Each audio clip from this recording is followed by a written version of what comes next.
This is Kevin Olson's 1977 CB 550 rat bike.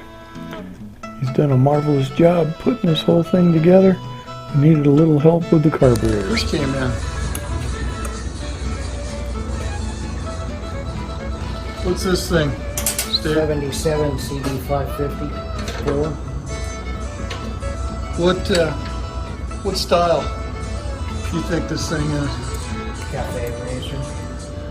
Cafe? I thought they needed clip-ons. Actually, probably more towards the rat side than. Yeah. It's really cool. Yeah. I love the exhaust pipe.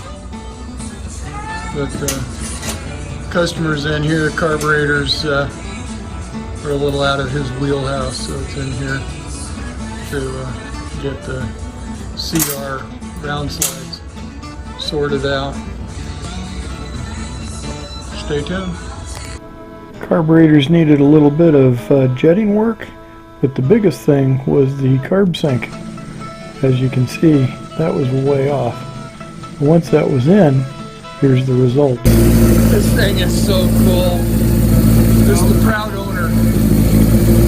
Kevin, what's the last name, Kevin? Olson. And he built this thing pretty much himself? Pretty much. Yeah.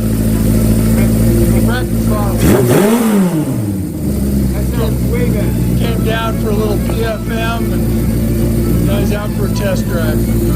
Enjoy. If you're needing some help to get your project finished up, keep us in mind. We can help.